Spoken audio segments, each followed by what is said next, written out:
Ողջունում եմ սիրելի հայրենակիցներ, ինչպես ամեն շաբաթ, այս շաբաթ նույնպես շարունակում ենք 5 հարց Արմեն Աշոտյանի շարքը։ Մենք ունենք արդեն պարոն Աշոտյանից պատասխանները, խնդրում եմ հնարավորինս շատ տարածեք լայվը եւ գրեք ձեր հարցերը, որ հաջորդ շաբաթ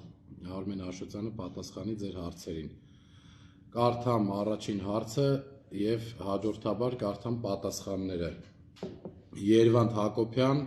խնդրում եմ մեկնաբանեք ինչի են Թուրքին հետև մտնելու համար անընդհատ գերի ընկած թուրք զինվոր հետ տալիս։ Պատասխանը. անհերքելի փաստ է, որ Փաշինյանը Ալիևից ավելի շատ է վախենում, քան սեփական ժողովրդից, ուստի պատրաստ է հաճոյանալ նրան հայ ժողովրդի զավակների կամ տարածքների կամ արժանապատվության հաշվին։ Մինչև հիմա Բաքվի բանտերում գտնվող մեր 11 հայրենակիցները, այդ թվում Արցախի ռազմաքաղաքական ղեկավարությունը Ադրբեջանի լկտիության,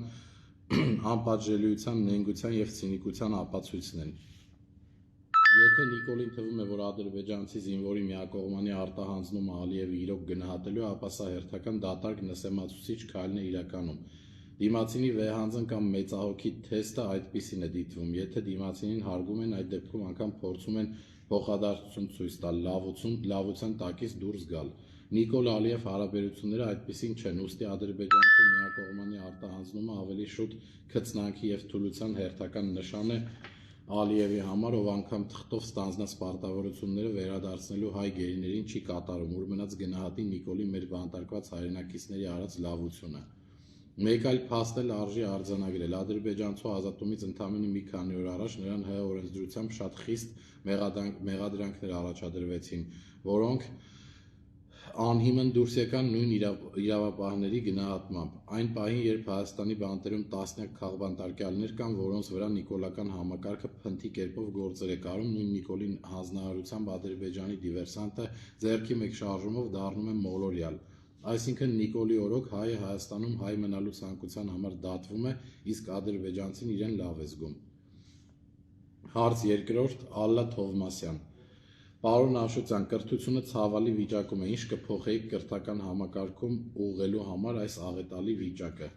Գործող նախարարին ճանաչում եմ, քանզի նա աշխատել է համակարգում դեռևս նախկինների, այդ թվում իմ ժամանակ, ու պետք է ազնվորեն ընդունել, որ նա մասնակցել է եւ ոչ թե կառավարել։ Եվ երկրորդը, իր արժեհամակարգը խարխլված է գլոբալիստական լիբերալիզմի վրա, ուստի ազգային իր համար ոչ թե խորթ է, այլ թշնամական։ Իրեն մշտապես պետք է հանձնարարել, թե ինչ անել եւ ոչ մի դեպքում չթողնել կարևորագույն որոշումների հարցը, քանի որ գործող կառավարությունը անհայրենիք անարմատ համազգային փիլիսոփայությունն է դրել իր գործունեության հիմքում, նման կերպարը պարզապես գտածո է Փաշինյանի համար։ Արդյունքում ունենք կրթական համակարգ, որից փորձում են ոչնչացնել կրթական ինքնության բաղադրիչը, որոնց ֆունկցիոնալ առումով անարխիա է։ Ակնհայտ է, որ պետք է վերականգնել նախկին կառուցվածքը, լուծարելով ԿԳՄՍ-ն, առավել մեծ ուշադրություն դարձնել ազգային կրթության բաղադրիչի վրա, այդ թվում ռազմահայրենասիրական դաստիարակության, իսկ կրթական համակարգի արդիականացումը իրականացնել ոչ թե ֆորմալ, այլ բովանդակության առումով։ Եվ վերջում լավ կրթություն ստանալու համար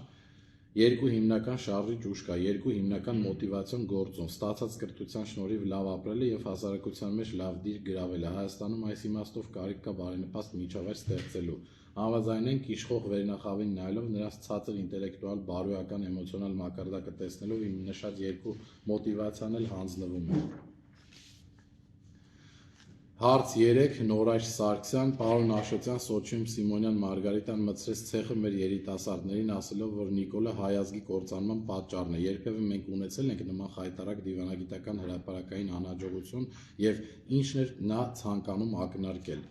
Մարգարիտա Սիմոնյանի խոսքը Սոչիում ինձ հատվածական է հասել, բայց կարիք չկա հասնել Սոչի, լսել ուրիշներին, հասկանալու համար այդ պարզ ու դառը իրողությունը, որ Փաշինյանը կործանեց մեկ հայկական պետություն, Արցախը, իսկ հիմա արագ տեմպերով կործանում է Հայաստանը։ Հավատացեք, որ հիմա աշխարհում ոչ ոք չի հարգում անգամ նրանք, ում շահերը ի հաշիվ մեզ այսօր սպասարկում են Նիկոլը։ Միջազգային քաղաքական պատմության մեջ չկա գետ մեկ դեպք, երբ ժողովուրդը հլունազանդ համաձայնվի մատաղ լինել ուրիշի ոտքերի տակ։ Նիկոլը մեզ տանում է պատմության սպանդանոց եւ սա ուրիշները չէ, որ պիտի մեզ բացատրեն։ Անկախ ամեն ինչից այդ բոլոր ուրիշները ունեն սեփական շահերը, որոնք փաթեթավորում են իրենց սրտացավության եւ հոգատարության մեջ։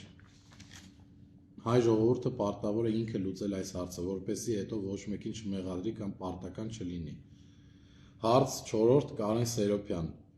Շատ հետաքրքիր է ձեր կարծիքը, վերջին հաշվով այս դավաճանի նպատակը որն է, սա ինչ քաղաքական վեկտոր է բռնել, ինչի է խաղում մի քանի լարի վրա, այս անվերջանալի անհաջողությունները երբ են ավարտվելու։ Պատասխան. Կարծում եմ, որքան էլ բարդ են գործընթացները, Փաշինյանի նպատակները պարզ են, ցանկացած գնով մնալ իշխանության։